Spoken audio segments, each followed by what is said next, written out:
All right, thank you very much. Okay, so I think we see the cover slide. We've got proof in the pudding that yes, we are doing data accountability for 24-25 year. We're toward the end of the year. You can go to the next slide, please. So here is our agenda. I know a lot of you in this group have been through this drill before. I'm not sure of all of you, but definitely the number of you that have is a much larger number than the number of you that haven't. We definitely have some veterans in the mix, but either way, we'll talk about some basics. There are at least a few of you that look new here, so we have been really trying to focus on that, at least from a statewide global point of view, trying to get down to basic requirements. That's, of course, what we also mean by deliverables, timeline, and resources. That is, more and more we're realizing a lot of what typically we talk about in the We Owe It To PowerPoint, which I know most of you know and love, whether you're willing to admit it or not. A lot of the basic entry update stuff we never really put in CAEP, and I'm not sure why not, but we have now to try to make sure we really equip everybody with the basics. So those first two bullets for about half the session will cover some basics. We'll talk about entry update for a few minutes, and then we'll get into timeline. We'll point out a bunch of different resources. Yeah, we got a mixed group. So good, we're doing basics. And then we'll hit a little bit of a halftime because we're virtual. Hey, we're not going to take 5 minutes to have snacks like we did last week when we did regional. We're going to just go ahead and motor right ahead, but we will review outcomes, maybe a little less of a deep dive outcome by outcome, but we do want to talk a little bit about where we're going with this, the overall structure, and then in report, a little bit more than we have on reports. Some requests have come up recently that we never really received before, so it has kind of got us rethinking a little bit those reports and TE. So there actually is some good info on that. Data collection tips and data diving. If we want a 8 or 9 hour training, we can go over all that. I don't think anybody does, so that'll mostly be resources. Gotta say a lot of the same resources we've had over the last year, but we did update some of those slides for some of the regional trainings we've done over the last month or so.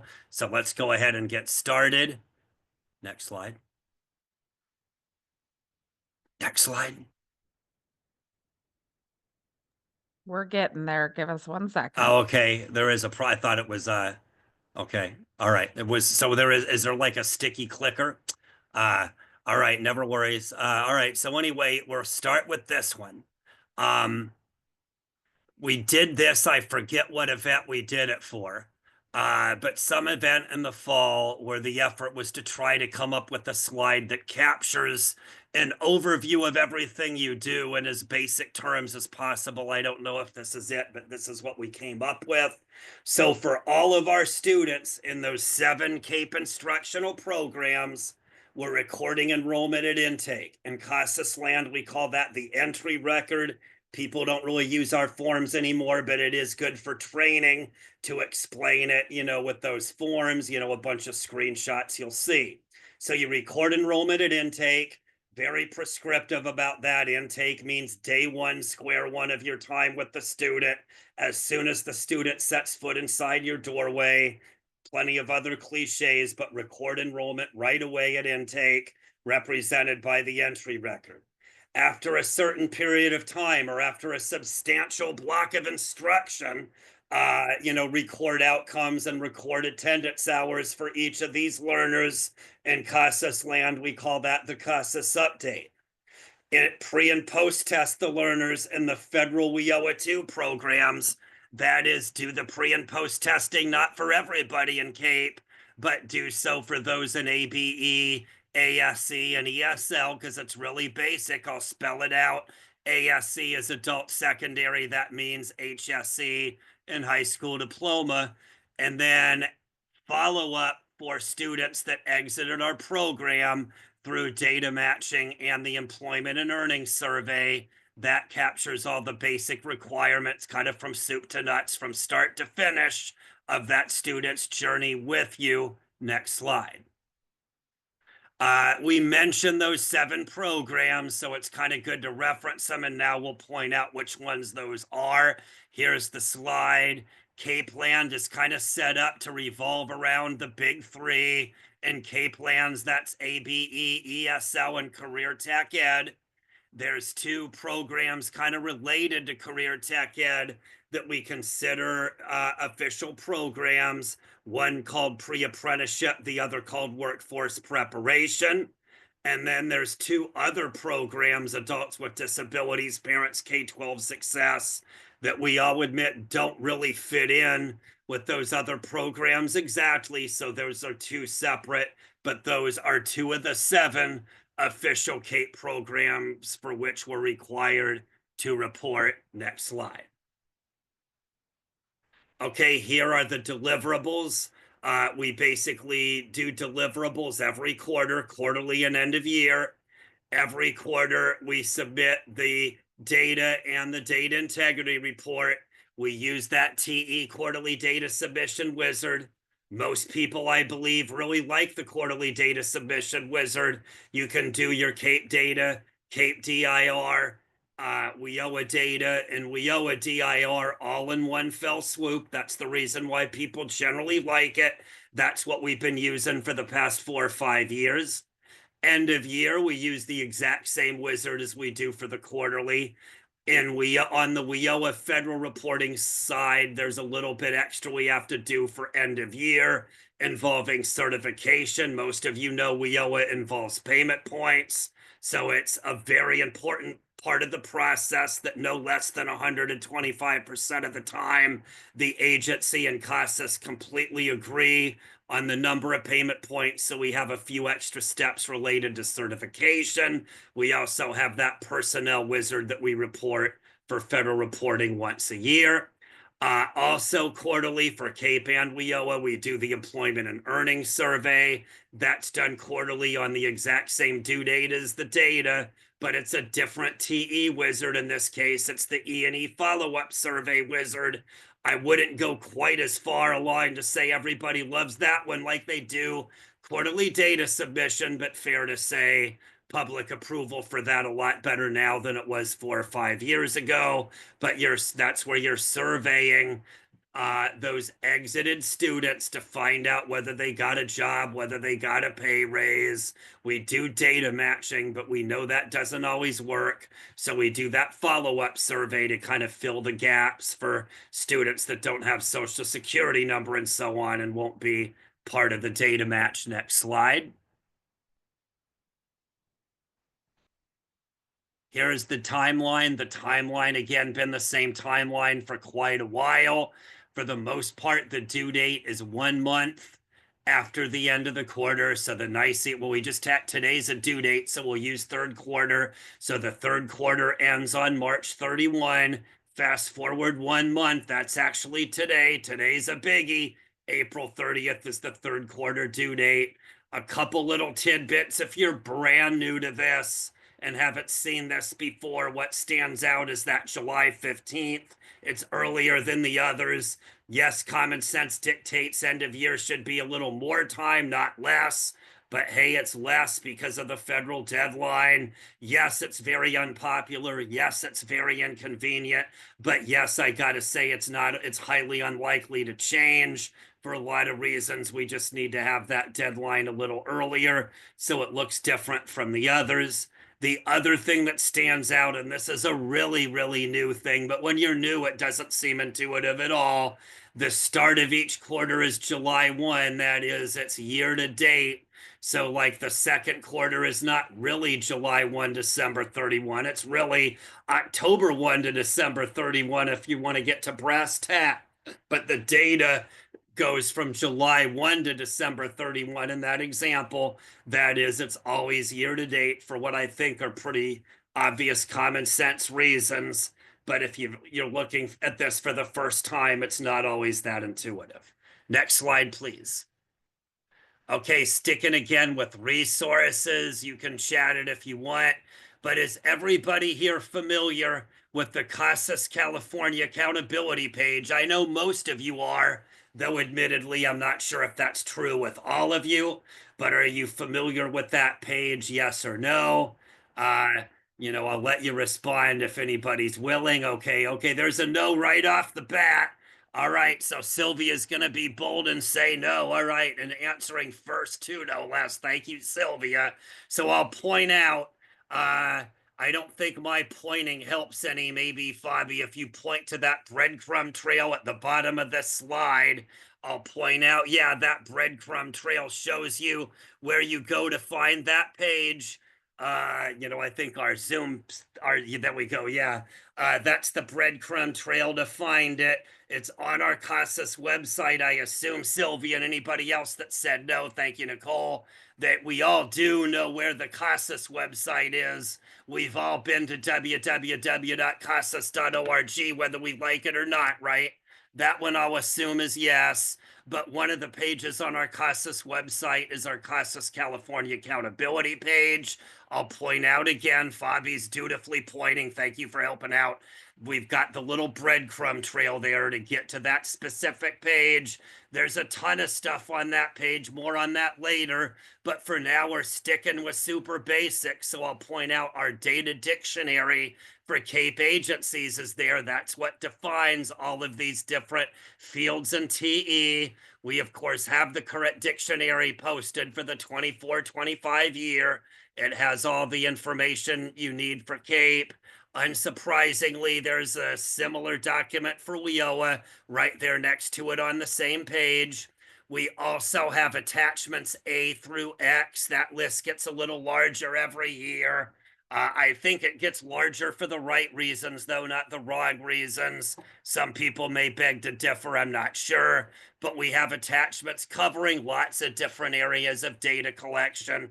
An example is that second bullet, attachment A, our statewide assessment policy. That has all of our statewide policies related to pre and post testing. We make a big deal about that document every year, of course. This year, we've made a bigger deal about it than usual because we have steps and math goals too.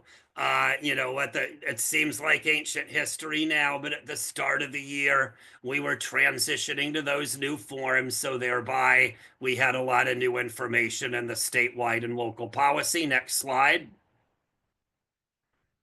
So again, giving you basic resources. Now, again, we're sticking to the very basics, starting with that entry record, which is recording learner enrollment in a WIOA 2 or CAEP funded program. Again, that's recording enrollment. And as we said up front, that's pretty prescriptive. We say do that right away. As soon as that student sets foot inside your doorway, that triggers the entry record requirement. So you record enrollment as you do. Please do collect all those demographics, race and ethnicity, gender, date of birth, all required. Please do collect education level. Please do collect labor force status. Please do collect barriers to employment. You can see, and this is why I still use these old forms, we have the snippets from those forms here on the screen or on the slide. So it's easy to see what I'm talking about. All this information is information you should collect for each student upon enrollment. Next slide. Again, we're collecting barriers and co-enrollment. Barriers I mentioned, not really that new anymore. About 8 or 9 years old, it seems new to me. But when we started WIO in 2016, a couple of these additional requirements were added. One was barriers to employment. Everybody does a great job with that. Not much to say about that one. The second one, a little more to say. That's all. WIOA, start of WIOA is also what started the requirement to mark everyone who's co-enrolled with our WIOA partners. That is students who are in Title I, Title III, or Title IV. That's the personal status. Thank you. That's the personal status field, separate little bubbles for each of those WIOA partners. I make a big deal of this because we're 100% sure the data on this area is lousy. We're way less than 100% sure whether that's because, yeah, the data is just lousy, we're not recording it very well, or whether we're doing a perfectly good job recording it and there just isn't really all that much collaboration. So if nothing else, we've really been encouraging everybody on this because we're trying to figure out, quite frankly, is the problem statewide that we're just not collecting good data on this? Or is it the deeper problem that we just really don't have that much WIOA-wide collaboration? If we rely on the data, we know collaboration is poor. But again, we're thinking maybe it might be a data issue as much or more than it's literally there's no collaboration. So if you know you have students co-enrolled with WIOA Title 1, 3, or 4, please mark that in personal status. Next slide. Okay, a couple more on entry records. Also mark primary and secondary goals. This was a really, really big deal 2 or 3 years ago. 2 or 3 years ago, we re-required goals after 10 years of it not really being required. When we re-required the goals, got to admit, it wasn't really all that stinking illuminating. The honest answer is everybody was collecting goals anyway, even though it wasn't required. So we didn't really need to re-require it. But because we re-required it, we put out a new attachment. If you're having trouble selecting goals, that's what you can use to help your students select goals. But please do select that at enrollment. Next slide. And now we're switching over to updates. So for entries, like I said, very prescriptive, do that right away. Updates, you might say, a lot more loosey-goosey. Updates you can do after a quote-unquote substantial block of instruction. Substantial block of instruction means different things to different agencies. Maybe it's a semester, trimester thing. Maybe it's monthly, maybe it's quarterly, whatever works the best according to your class schedule or academic calendar or whatever. We say that for most of the update. There's the part above the line that I just referenced. We've had that in some slide deck or another every year since 1999. I'll point out there's the stuff below that goofy little line for attendance. That came up when we started WIOA, so not really new. Again, more like 8 or 9 years old rather than 20 or 25 years old. So by contrast, a lot newer. But at the start of WIOA, I won't be Quizmaster this time. But the one acronym answer is POPs, or periods of participation. For federal reporting, we use POPs, not program year, to determine the date range for federal reporting.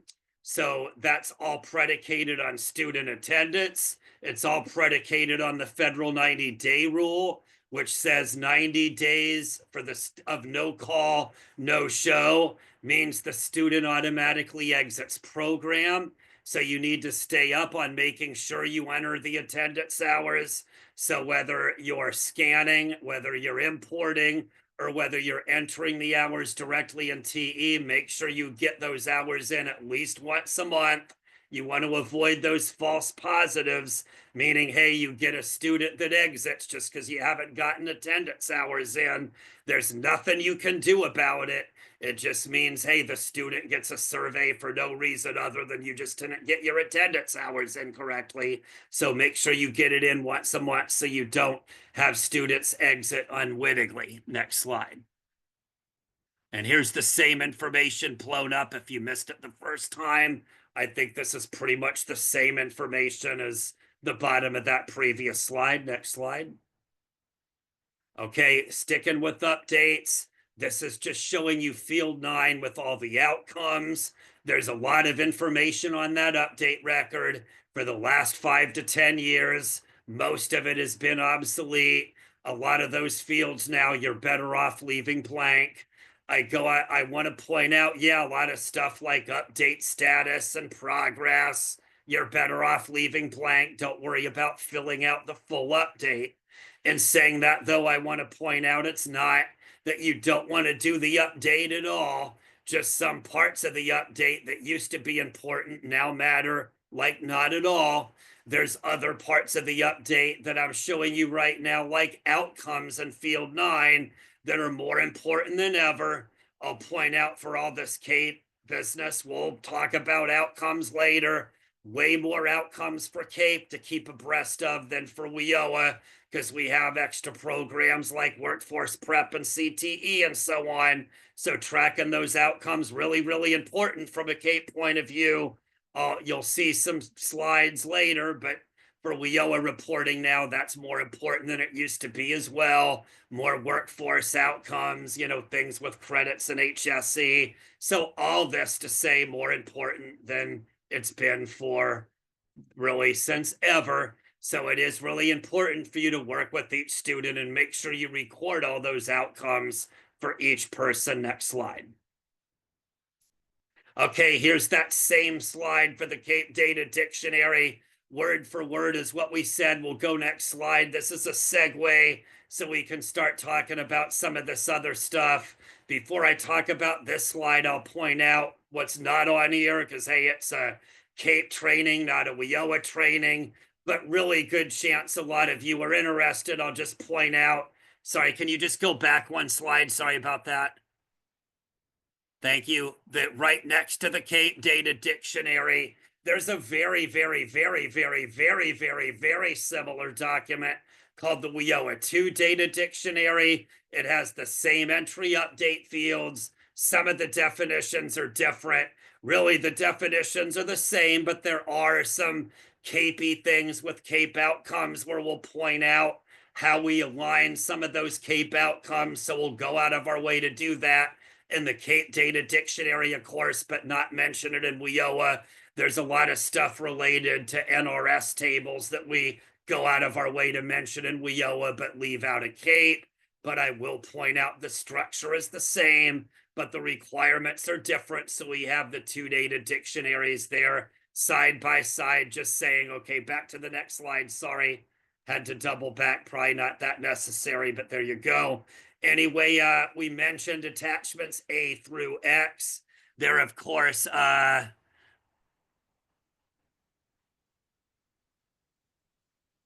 who plans to go. I mean, I guess I'll say a student who plans to go to junior college, you can enter it on the update record. I mean, I guess I'd say, how long are you waiting?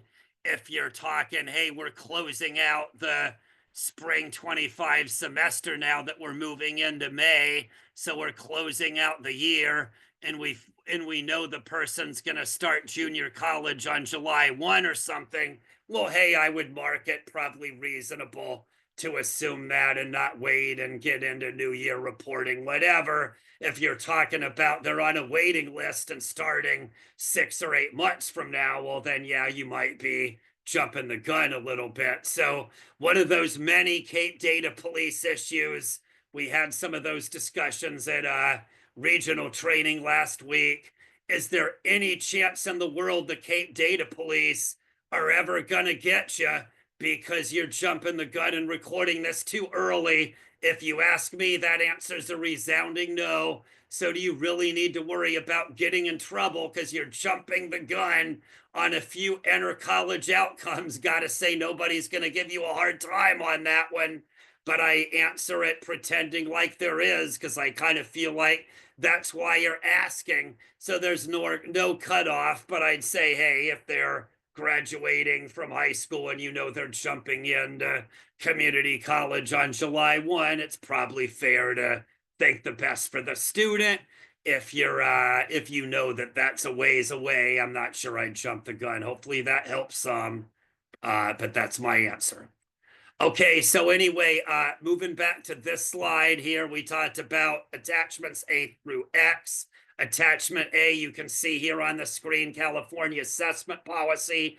That's the 20 or 30-page document that has all our statewide policies about placement, about pre-testing, and about post-testing.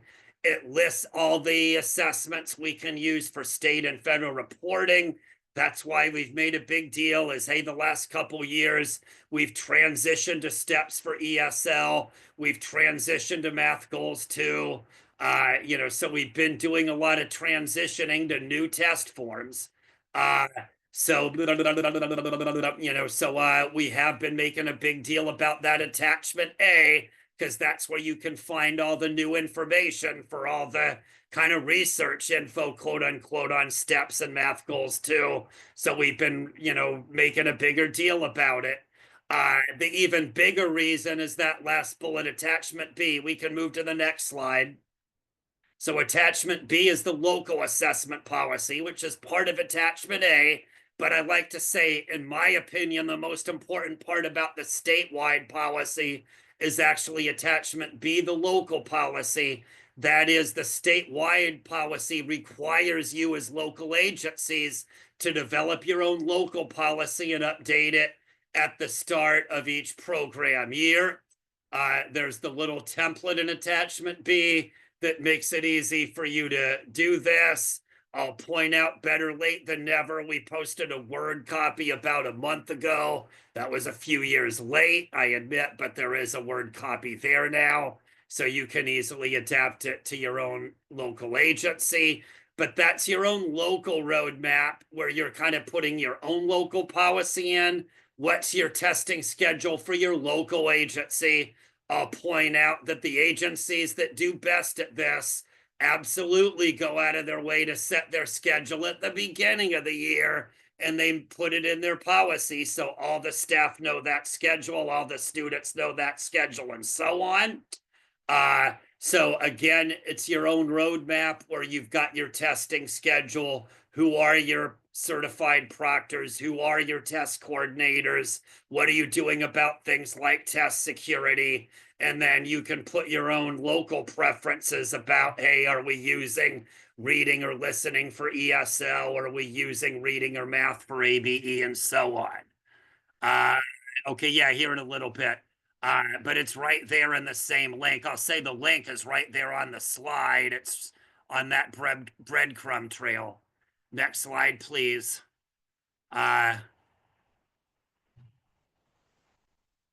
So here's all the attachment. Thank you. Here's the attachments A through X. So in any case, here's some of the other materials. We talked about attachments A and B already. Yes, we're cherry picking, but I'll point out attachment G. Thank you. Attachment G, DIR. Nothing to really say about that one per se, other than we did update it. It was kind of a while ago now. A lot more geeked up, I guess, to say this last September because it was new. It's not really now, but we did update it last summer quite a bit after a few years of neglect.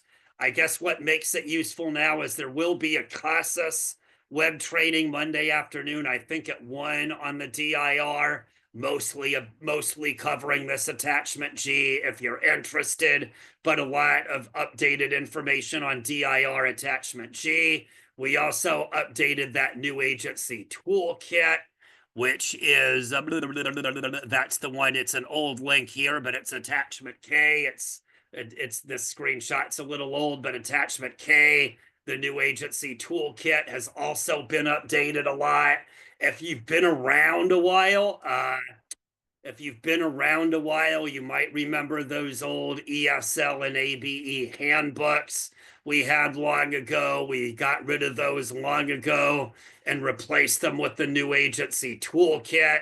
Gotta say, a year ago, it kind of got where that was getting a little long in the tooth also. So one of our staff did a really good job updating it over the summer. So that's now also updated. We don't really have any new agencies this year, but we have lots and lots and lots and lots and lots of new staff. So it should be useful to new staff, whether they're from a new agency or old. We also updated short-term services. We've been talking about that a lot more. Gotta say, services keep gaining and gaining. The more we talk about the importance of workforce collaboration, gotta say, the more we're sort of implicitly talking about the importance of tracking services, whether it's data collection or some other way.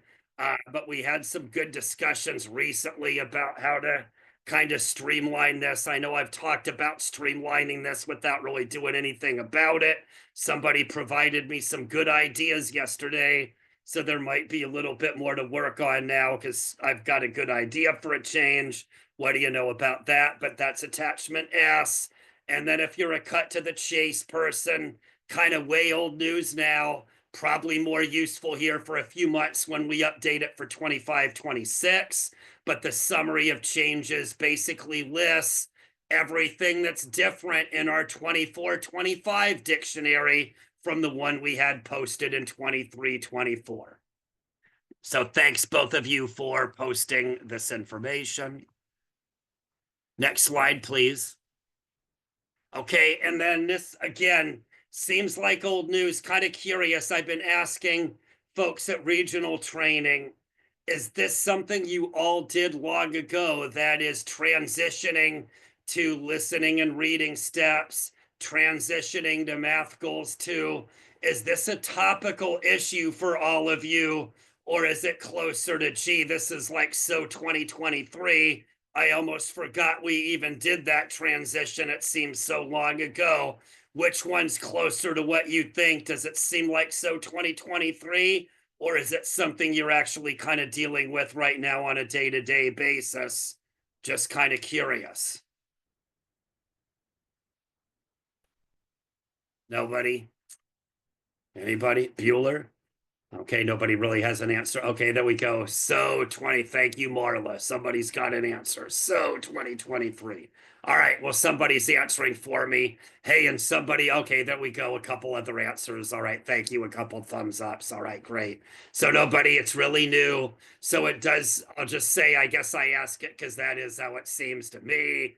But again, we're now down to where it's just, the new assessments now, old news. Okay, thank you. Thanks for humoring me. But again, this is just showing that we have the new assessments that are authorized. Last year, when we were talking about this, it tended to generate a lot more questions. Next slide.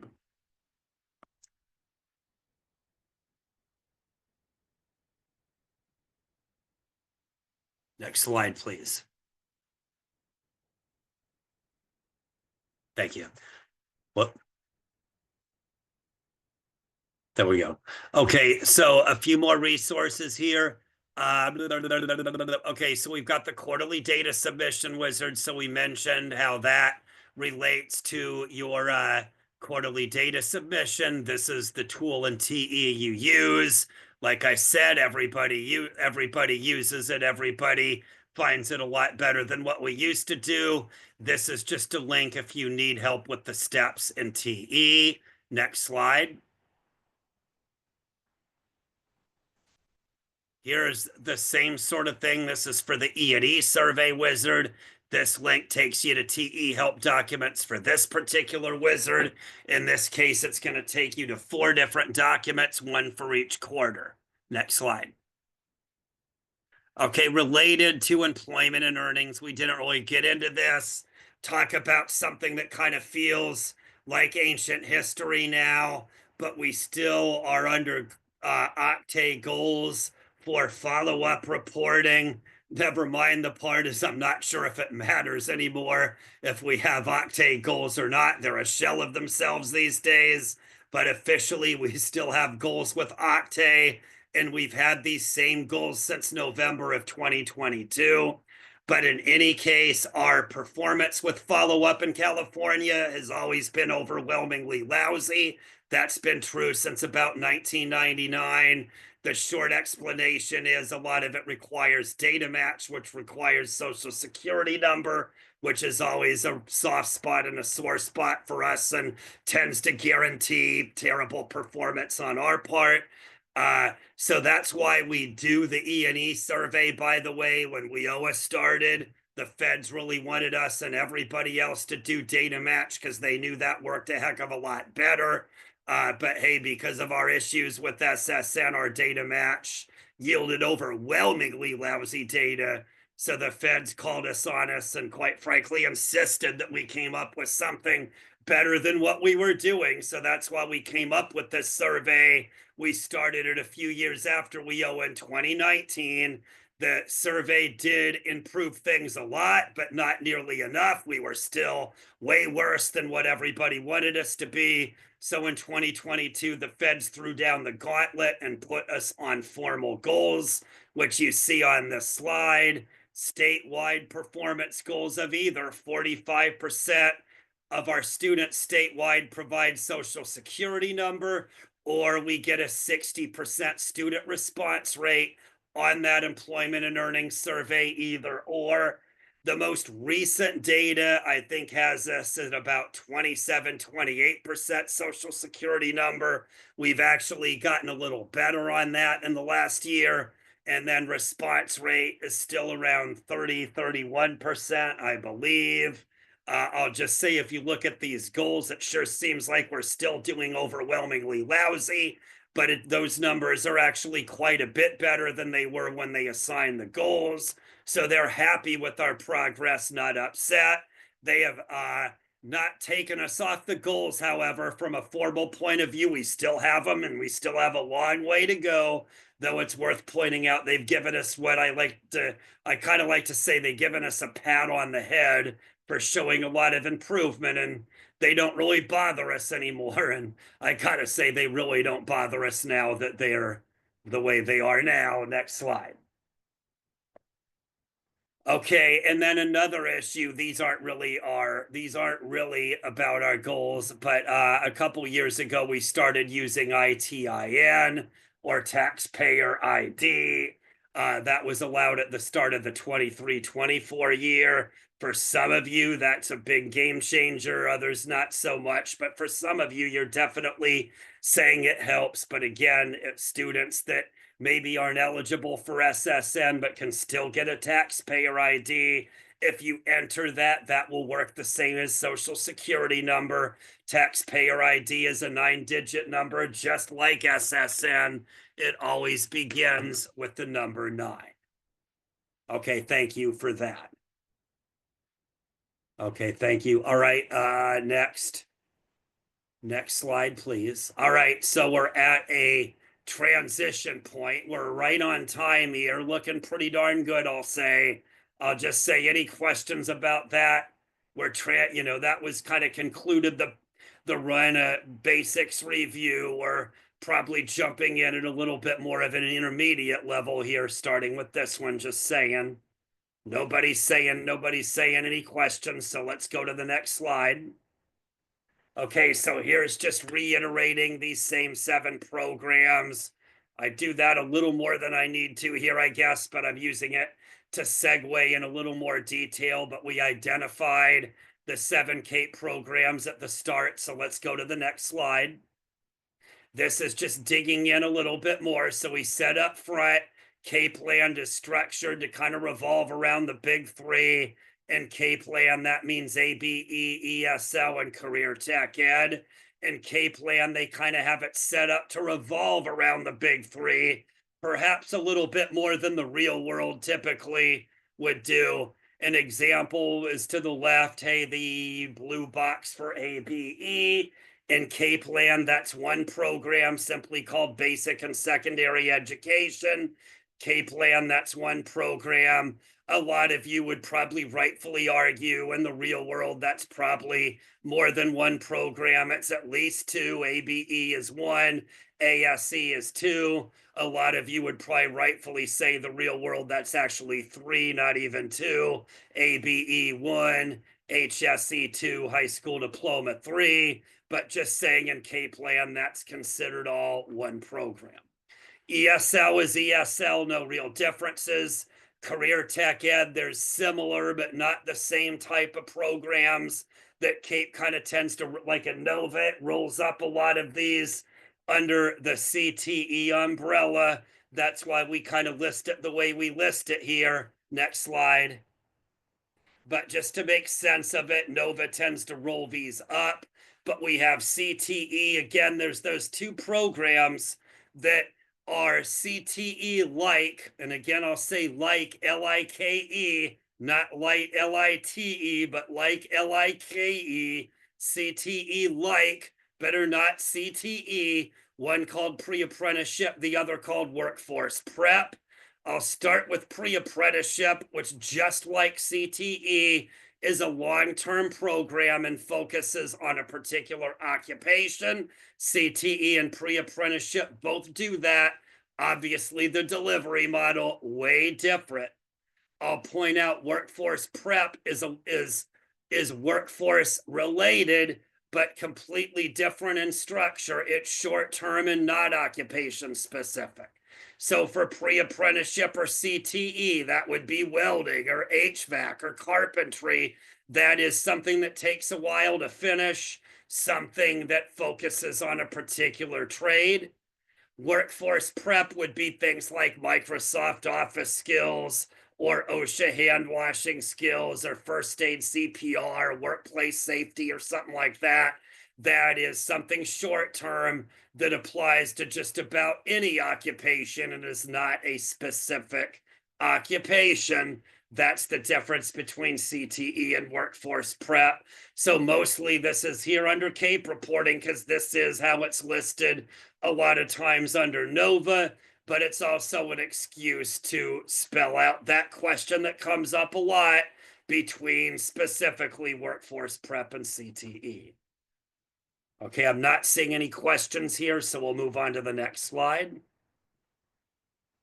Okay, a little bit of a bird walk here, but we've talked a little bit about WIO a couple times. I'll back up a step, go out of my way and admit, yes, this is a CAEP training, not a WIOA training.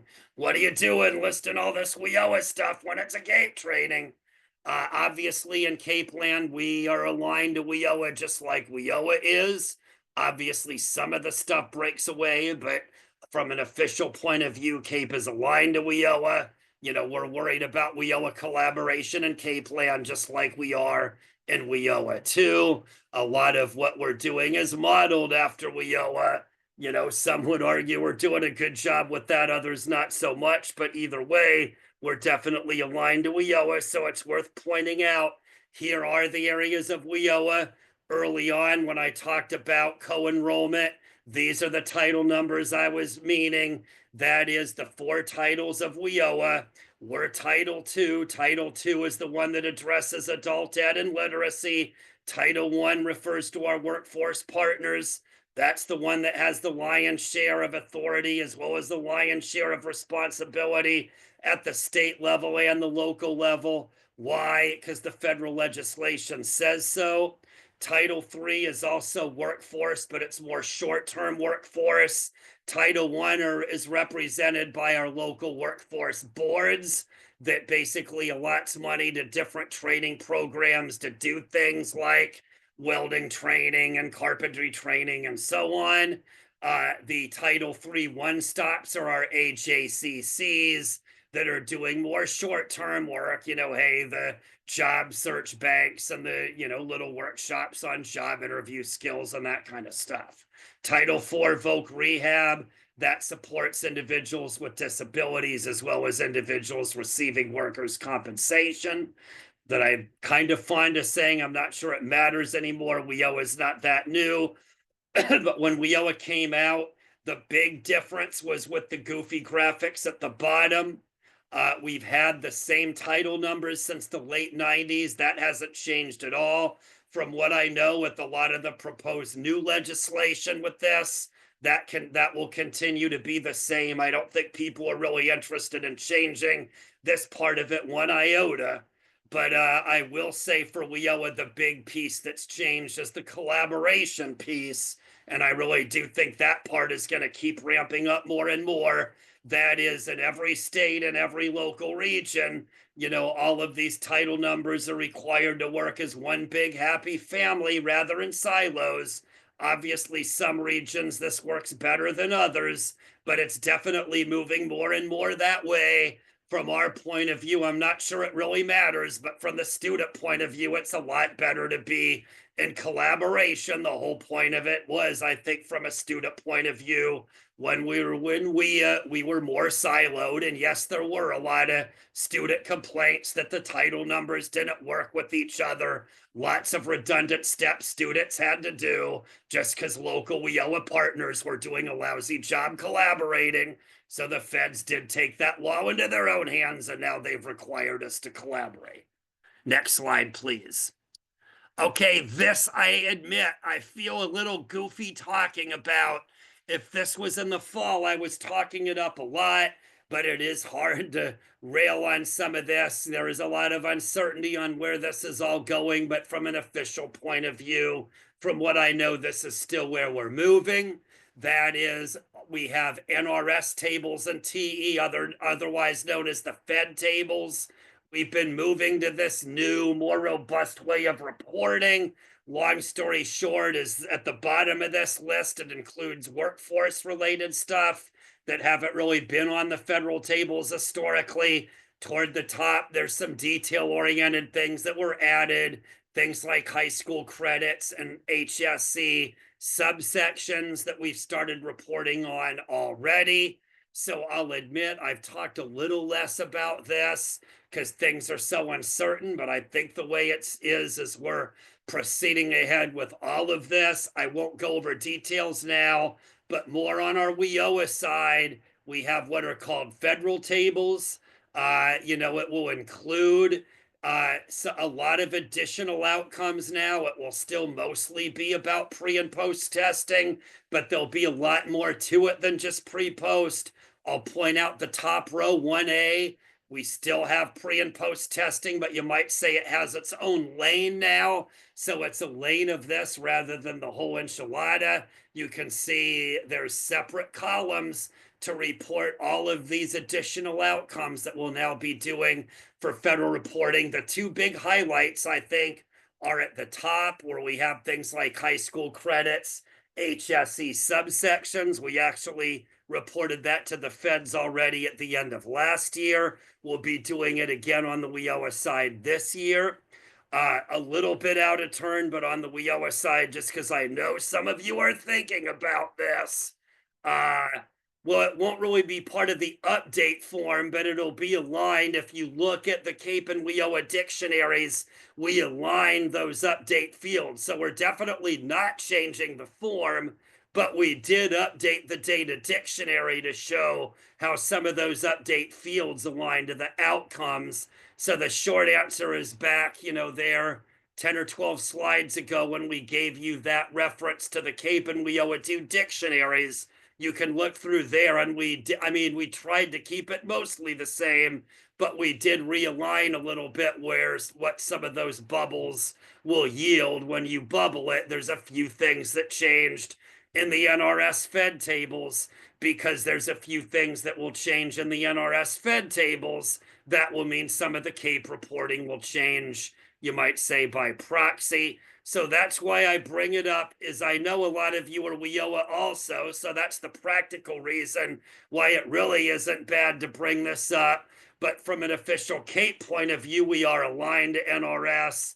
The fact that we are going to be realigning some of these for NRS federal reporting necessarily and rightfully means some of those CAEP outcomes will change. Most of them are the same alignment as always, but there's definitely a half dozen of them or so that are now using different bubbles based on these changes.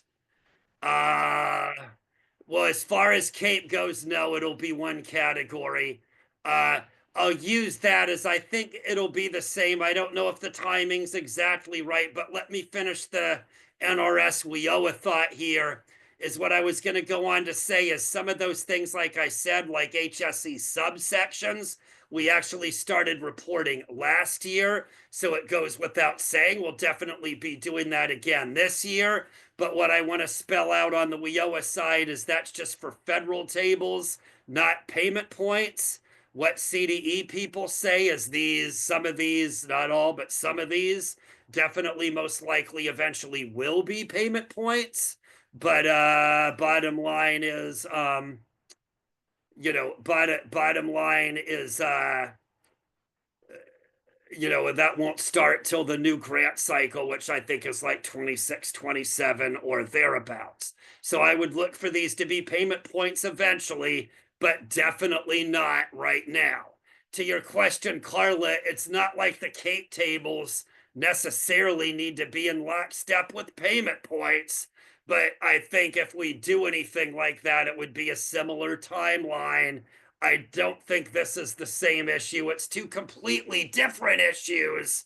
Yeah, it'll be, it might get added, but not right away.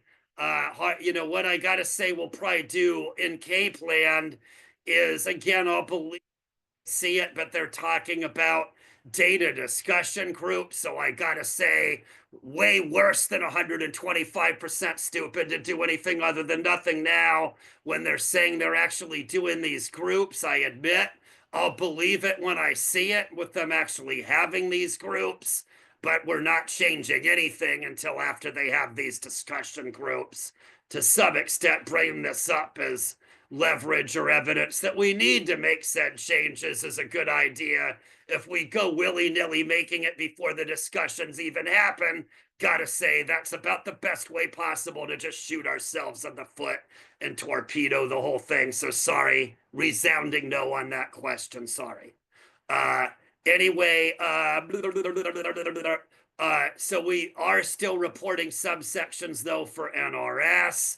And on the other side of it, I'll point out, and yeah, we are till 1:30, I'm pretty sure, because you set that out now. I'm wondering either am I wrong or did we forget 1:30 or did I forget 1 p.m.? Okay, just Mm. making sure. That No, looked it's like the informal 5-minute warning there to me. Okay, just nope, checking just because for of when you those that set leave at that. the 1 hour mark. Okay, Yeah. got it. All right, yeah, all right. That just looked like a 5-minute warning. Sorry.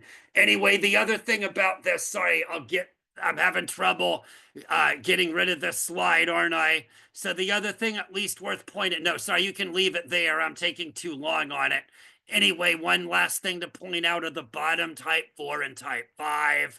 Type 4 is workplace literacy. We haven't done it yet. It's not worth getting that much detail into, but it does relate to providing programs directly with the employer. We do think it's a really good program that we will start working on, but that's something that we really need to figure out our way before we really start implementing it. So I'd watch out for it, certainly on the WIOA side. If we do it on the WIOA side, back to a couple of the questions, we'll really hope to have it be available on the Cape side as well. So we're aligned.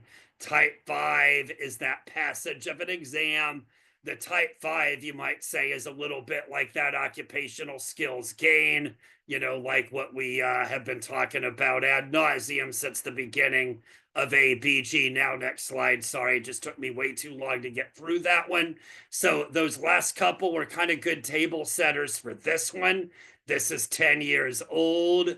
Well, you can see 1D on the NRS tables. You know, it's in NRS, but it's not on CAPE. That's the point I'm making. So right now, it's just an NRS issue. It's not really an official CAPE issue. But for all those reasons I said, it's also NRS only. For completely different reasons, it's also not ready for prime time related to payment points. So the one and only place, yes, you will see it, but only in NRS for the right here and now. Okay, so this is an old slide, but I do think it's an important one. This is kind of the cornerstone of all things CAPE and ABG. But 10 years ago, the California legislature passed AB 104 legislation. It was the legislation that put forth, you know, the 525 million or whatever it was at the time, a breathtakingly large amount of money for the time, that's for sure. But it put forward a lot of money for adult ed, an unprecedented amount of money at the time. And so it said, hey, for all this effort we're doing for you, we expect a little bit in return. Hey, for 525 million, this is the least adult ed can do back for us, is hey, we expect adult ed to report outcomes. Here are the 6 specific areas that we're going to require these outcomes to be.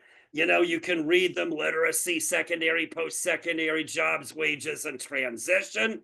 So number 1, it put forth the money. Hey, if we're putting forth this much money, we're expecting good data on these 6 areas of outcomes reporting. So I like to point out, we didn't make up the CAPE summary. We had it match what the California legislature dictated. The other thing I'll point out is it's kind of not so coincidentally, looking at the left-hand side, this is the federal reporting system. I like to point out the feds have what they call performance indicators and what they call MSGs or measurable skill gains. You can see them there. I just like to say, not so coincidentally, those areas of AB 104 directly begged, borrowed, and stolen from the already existing federal system. That's why I say, not so coincidentally, the feds wanted to make sure that what we're doing for California state reporting is the same thing as what had already been required and what already is required nationwide for federal WIOA reporting. That was the idea, is we don't reinvent anything. We go ahead and align to what the feds are already doing for federal reporting. So it came up with these areas of reporting to match, what the feds, required already, and to show that, yes, we're doing this specifically so we can match it to what the feds already require. Okay, post-secondary transit. Well, we're going to get into this here in the next. Actually, let's go to the next slide here, but can you clarify transition?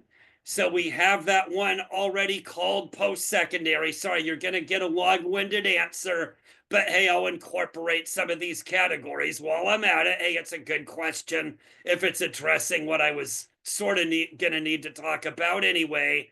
So starting from the top, we already have this area called post-secondary. Sorry, you're going to get an obnoxiously wonky answer here because I skipped some stuff. But now with that question, it's a good question. Back up one slide, if you don't mind, for just a sec. Back to the not so coincidentally part. Okay, no, not too far. There you go. Thanks. So you can see everything. Some are performance indicators, some are MSGs, but they all match up word for word just about. That post-secondary transition, I put in italics on purpose because that is the one that really isn't like the others. It isn't explicitly stated. We do record this in federal reporting, but there's no federal title for this. You might say the legislature caught that. Hey, the feds have a great system here. We just want to match the Fed system, but wait a minute. Didn't they miss something? That's what the legislature thought they had. They thought they had it all lined up, except one problem. They didn't overtly talk about student transition. All right, we're going to correct the feds, I guess, and now put that in there. So let's move back to that follow-up slide. Sorry, I'm playing musical slides on you. So back to transition and post-secondary. Post-secondary has been in the federal system. It's a very generic title that the feds use to describe everything that happens to the student after high school. It's a very broad category, obviously. In short, it includes college and career tech ed, with the idea that for most students, they're either going to go to college or they're going to go to career tech ed. So they call it post-secondary to incorporate all those things that happen after secondary.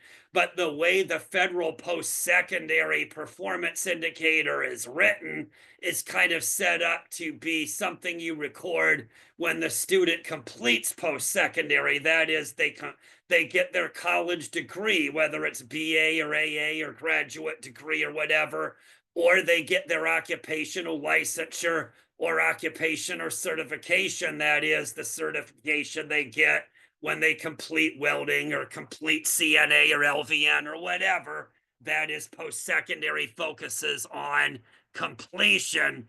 The legislature rightfully said, hey, wait a minute, isn't it as important, if not more important, for adult ed to look at students getting into college and getting into workforce training more so than completing, which I gotta say is probably true. We have a lot more students in adult ed where we're working on getting them there than helping them finish college or career tech ed. So you got way more than you bargained for with that question, I admit. But hey, there you have it. There's the answer to your question. And it is a good one because it did catch me. I didn't really explain it out all that well the first time. So hopefully there's an answer in there somewhere, Harold. In any case, back to the slide, pointing out the 6 areas of AB 104 established by the state legislature. So what that prompted on our end is we've got those 6 areas, 6 different boxes, 6 different areas of AB 104. What we did is kind of retrofitted a lot of those existing outcomes we had in TE for WIOA federal reporting and aligned certain outcomes to one of those 6 areas of AB 104. That's what we came up with this slide. I dare say a lot of you have this slide popped up in all kinds of crazy spots. If I do say so myself, this slide has popped up all over the state and has been popped up all over the state for close to 10 years now. I've seen a lot of you using it, which of course is great, easy for me to say, but obviously I'm going to say great that everybody has been using it. Next slide, please. Same info, but here's the infamous Bubble Boy slide. This too has been around for a while. This is a snippet from our CASAS update record. What we're doing is we're just marking the outcomes. We've got the 6 different color codings, a color coding for each of those areas of AB 104. Simple example, got a job in the upper left is coded in blue. Not surprisingly, you can see from the legend at the bottom, all the ones we have marked in blue are the ones that we have earmarked for employment. Next slide, please. Here's the same information, but a screenshot inside TE. We're using letter codes instead of color codes. Again, 1 letter code for each of the areas of AB 104, but the exact same purpose, just to align each of these individual outcomes with one of those 6 areas of AB 104. Next slide, please. So here is one, we don't have time to go over all 25 or 30 outcomes, but we'll go over 2 or 3 of them. Here, these are a few that generate questions the most. These probably are the ones that have generated the most questions, but these are our literacy gains for CTE. So what I skipped over a little bit was kind of looking at those, sort of measurable skill gains for CTE. We'll say that is, a couple slides ago, we had those performance indicators, which are things like get a job or complete your license or get your college degree. Performance indicators are what you might call hang your hat on outcomes, easy to measure. Everybody agrees they're wonderful, as opposed to measurable skill gains, which are more outcomes that we kind of carve out to show progress. You're hearing from CASAS, so we'll of course say by far the best example of this is CASAS testing. That is, you're using it for all kinds of things, but hey, we don't want to rely on getting a college degree. We don't want to rely on getting the high school diploma or HSC or getting a job. We know we're setting up a lot of students for failure that way. Not that they aren't doing a great job, but it just takes a lot of time to get those other outcomes. So we don't want to be in a position where we're showing most of our students not really doing much of anything. So that's kind of what measurable skill gains are there for, is, hey, it's going to take another year or 2 for them to finish their CTE program or for them to eventually get that job. But hey, they're doing a bang up job on their CASAS reading or CASAS math. So we can say beyond a shadow of a doubt that this student is doing a great job. That's a big part of it, is we can still demonstrate and report progress, knowing that it might be a while before we achieve that final prize. So what we kind of came up with at the beginning of CAEP is for programs like ESL and ABE, hey, mission accomplished. We have CASAS testing already. What could be better? We don't really need to worry about MSGs for those programs, but for programs like CTE and workforce prep, there really isn't anything like that built in that's obvious. So we started carving out these new outcomes One we called occupational skills gain, the other we called workforce prep milestone. What we said then was occupational skills gain suggests accomplishment of a portion of a long-term program. Workforce prep milestone is full completion of something shorter term. So the example of the one at the bottom would just be a 15-hour course on job search strategies. That one really is just means they did the full course or whatever. So you could give them that workforce prep milestone, to show that they did it, as opposed to occupational skills gain. That example, it would be a student, we're just making it up, a student in welding. We'll just say, hey, it's 5 modules. A module is the same thing as a semester. We'll just keep it easy. So they finish module 1, they pass a written exam, or they pass a skills check. They do a great job. They're ready to move into module 2. That would be an example where you could record occupational skills gain.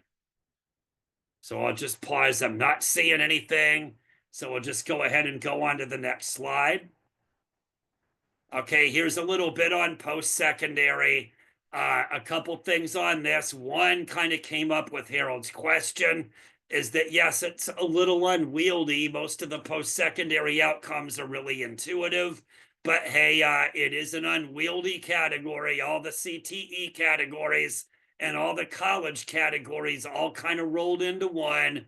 The other thing bring up here is this is kind of showing where we're going with this, and it's also kind of showing what comes up a lot in things like IET, ILCE, where you've got the certificate, which isn't really post-secondary, things like CPR first aid or Surf Safe or something like that, something really short-term in nature, something that really is more related to workforce preparation, as opposed to over to the right when it's something that's credentialed. One way to be credentialed, of course, is to earn the degree. That's the middle column. A college degree, obviously, is that way. The two categories are workforce certification and workforce license. Those are what students get when they complete CTE programs. I'll just say I haven't figured out any rhyme or reason, but I'll just point out the ones that are licensed. They're licensed because they're certified by the government. Others, they get a certification. They're certified because they're governed by their own industry.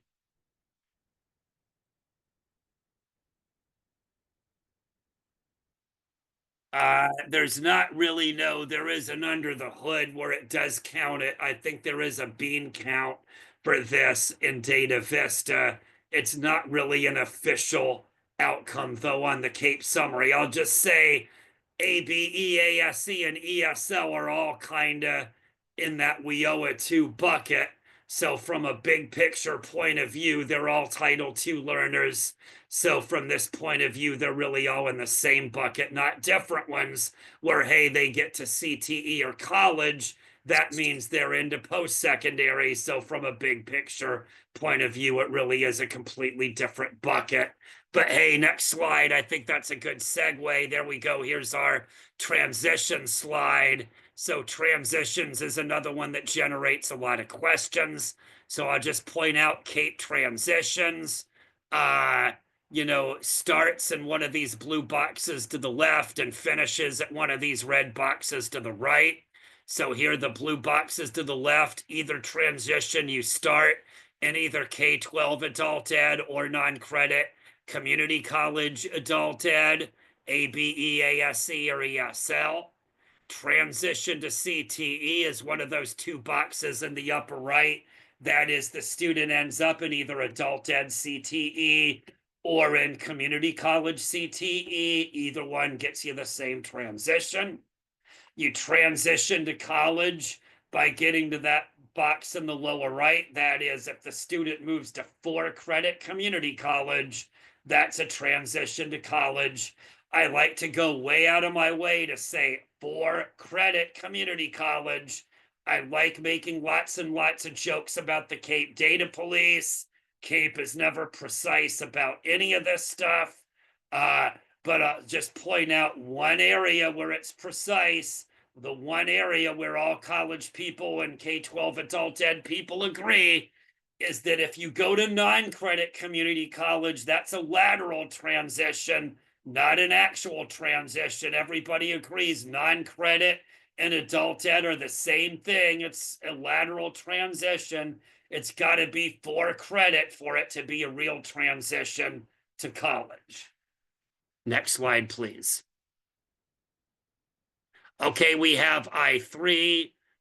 That is a column on the CAEP summary. I'll just point out I3 stands for Immigrant Integration Indicators. Is there anybody here that's doing I3? Just wondering. A few are, but usually it's kind of like shaking people out of trees. Okay, all right, great, Patricia. So a few of you maybe are. Okay, a few saying yes, but that's yeah, for I guess the way I should say it is kind of bringing it up in a snarky way. Are you doing I3 or you just have good numbers there because you do EL Civics? Hard to say, but I do like to segue. Probably not all of you, but I bet you most of you have really, really, really great numbers in the I3 outcomes column. If nothing else, because you're doing a great job with EL Civics CAEPs. That gets you payment points. So everybody, just about everybody, does a great job with that. But that's what shows up in the I3 outcomes. I just point out we had legislation, I think it was 2018, called AB 2098.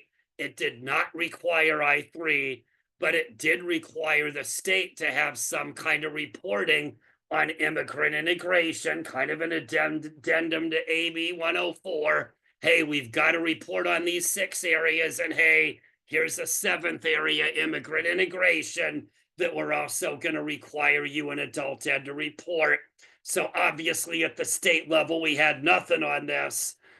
So we at CASAS kind of raised our hand and said, hey, we've been doing immigrant integration for 25 years, only we never called it that. We called it EL Civics.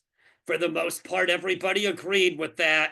We did a lot of research well before the legislation with allies who came up with the I3 structure in the first place. We did some work with them and we agreed pretty resoundingly that what we had for EL Civics were pretty much the same priority areas that they identified for I3. So we agreed it was like 85 to 90% overlap. So the majority of those CAEPs that are in that overlap will get you I3 outcomes. So that's where you're getting those numbers, is again, it's relating to EL Civics. The 2 key things why you might want to consider I3 for its own sake. One is these I3 reports in TE are a lot better than what we have available for EL Civics. The EL Civics reports are really just bean counting reports and nothing else. The I3 reports get a little bit more prescriptive. They provide information at the student, class, and agency level. They give you information related to CAEP rather than content standard or competency, but they do give you that reporting with, you know, kind of some ideas on relative strengths and relative needs at the student, agency, and class levels. The other thing is, a lot of you say you'd like to try EL Civics or these CAEPs for programs outside of ESL. Admittedly, when most of you say that, what you really mean is you wish you were getting payment points. If that's your concern, I gotta say doing I3 helps like not at all. But if you really are bringing it up because you're concerned about the student, this is a great opportunity. What CAEP said is it kind of went way out of its way to say immigrants are in all CAEP programs, not just ESL. So we really need to make this available for all CAEP programs, not just ESL. So if you have any interest in running this for ABE or Career Tech Ed or whatever, this is a good opportunity to do so. Next slide, please. Okay, we also do services. Here's the category. Here's the screenshot in TE that shows the different services. We have the 3 different categories. Next slide. So supportive services are the ones that help the student with personal needs, counseling, childcare, transportation. That is basically the ones that help the student personally so she or he is whole and can do a better job in class. Next slide. Training and transition services are more programmatic related, have more to do with college or with CTE or getting a job. Next slide, please. Transition a lot like training. I think transition a little narrower, and that everything under transition is either transition to college or transition to employment. Next slide, please. These we're leaving in just as FYI. Been talking a good game. Admittedly, it's a slow roll. That, like I said, there's some ideas we might get a little more prescriptive here for the start of next year with this. But in any case, a lot of you are saying you do this. You wish we were a little more prescriptive than we are. So we have these key considerations, the titles and labels and all that are what the feds have for WIOA, so they tend to be very cryptic because they are what the feds have. We're a little leery of making any changes, so we leave them as is.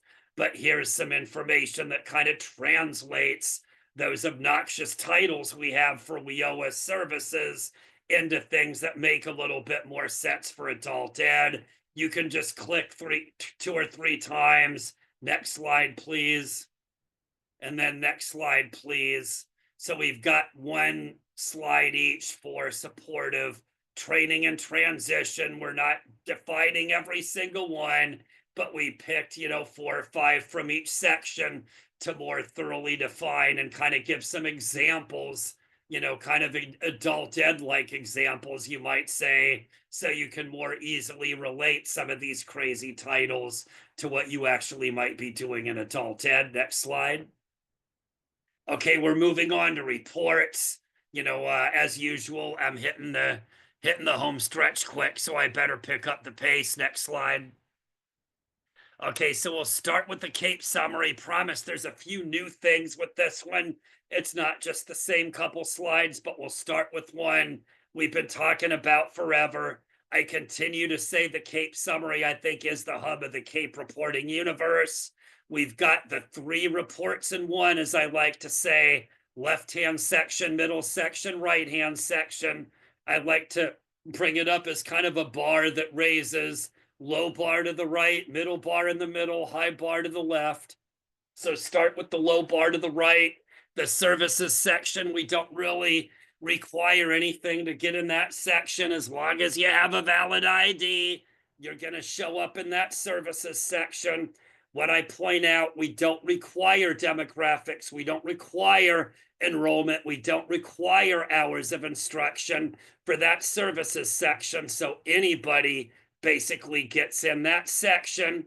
That's to report services, with the idea that a lot of students getting services, you are going to, have a record of that, but you're probably not going to necessarily have them all filling out an entry record and have all those demographics for students that are just showing up for an hour or two to get a quick service.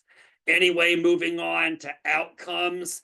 That middle outcome section does require all those basic things. It does require the demographics. It does require 12 or more hours of instruction. Left-hand literacy gain section also requires those things.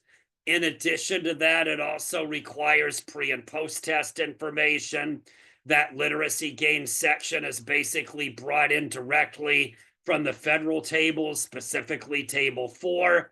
So the issue here is this: the left-hand pre-post section includes all of that information related to student pre and post testing.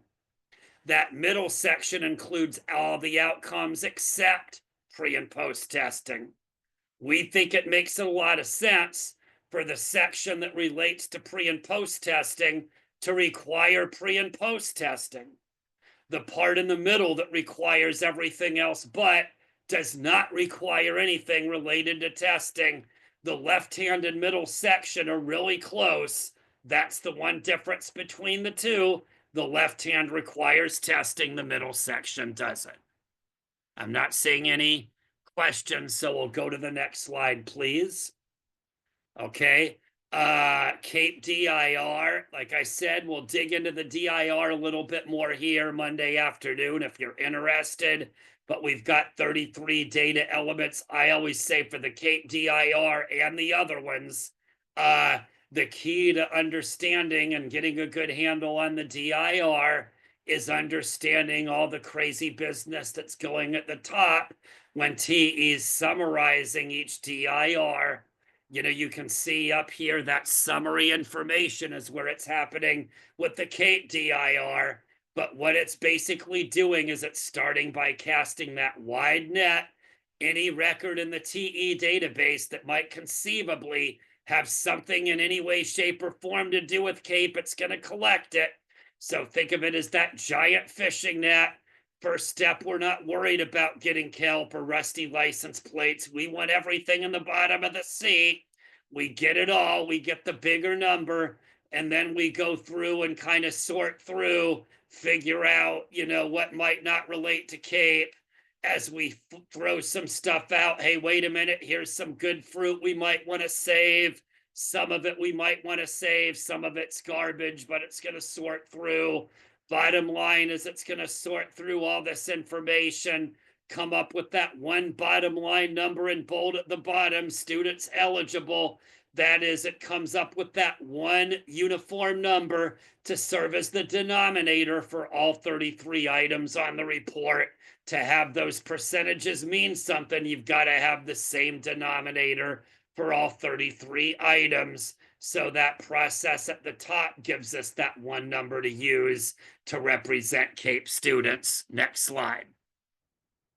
Okay, here's the setup window. Here's something a little bit different from previous trainings. I'll say this has come up. I got to admit, something I typically have glossed over.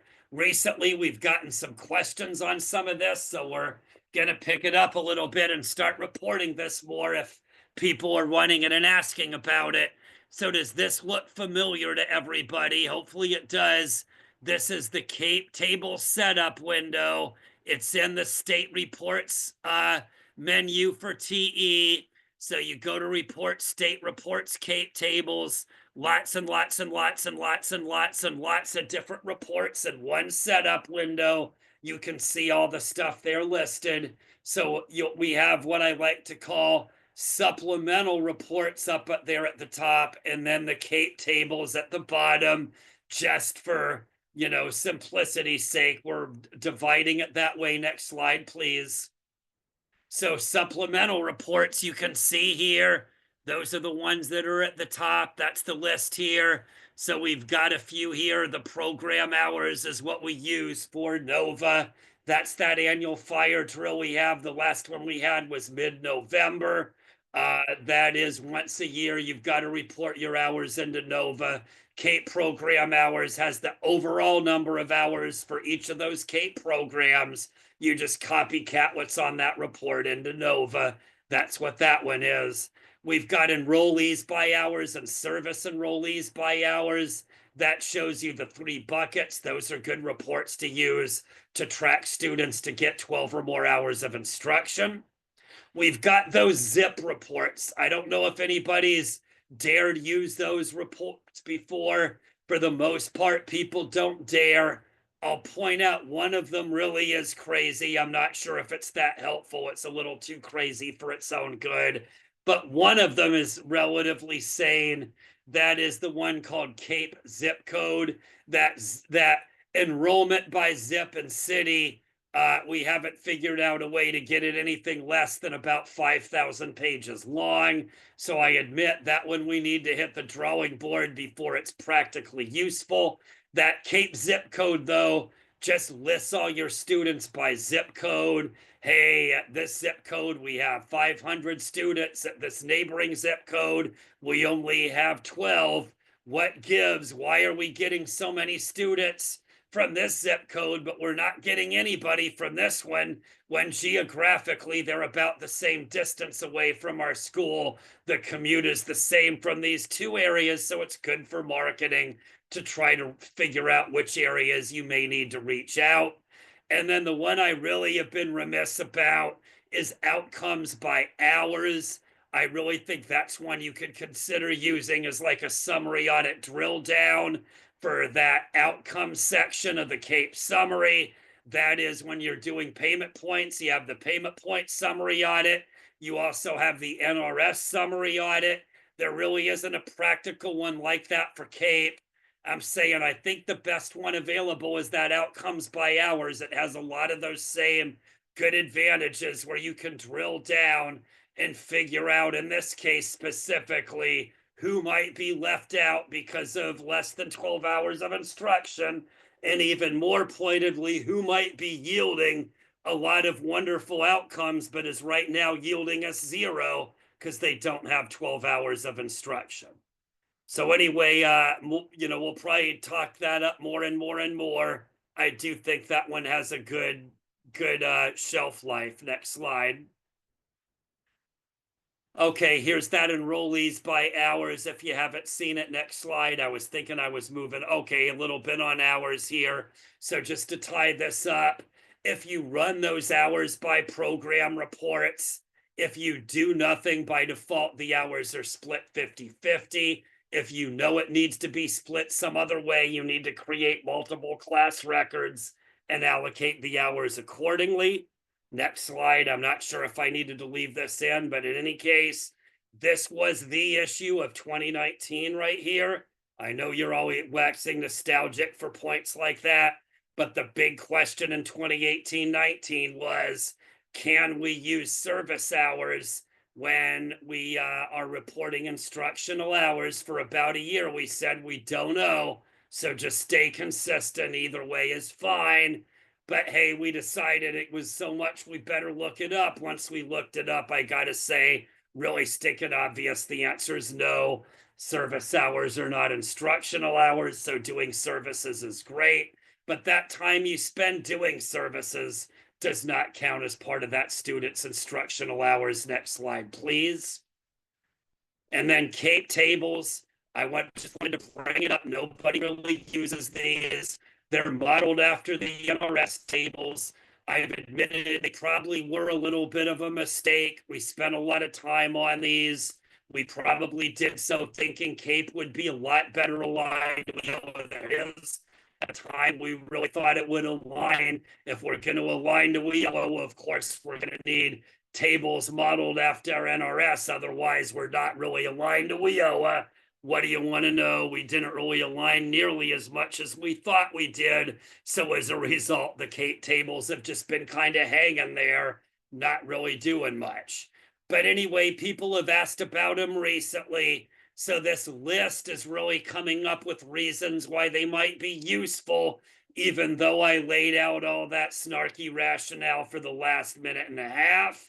But specifically, if your agency is pre-post testing CTE or workforce prep students, I really think these CAEP tables will be useful.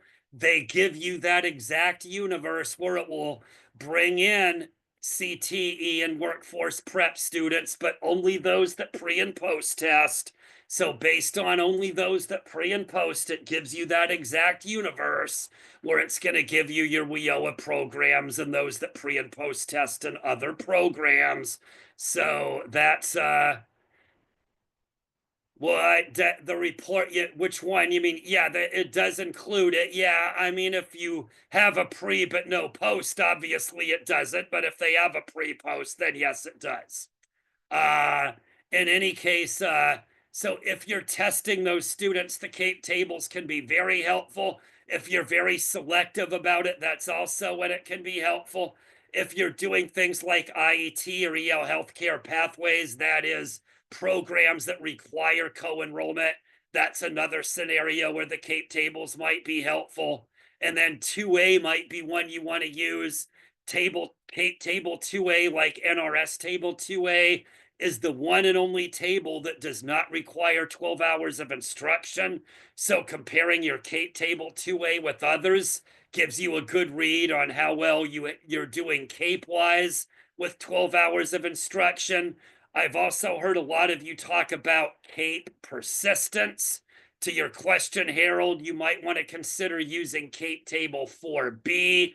That will give you the direct table of those in CAEP land, including CTE and other non-WIOA programs that have a pre-post pair and thereby persisters.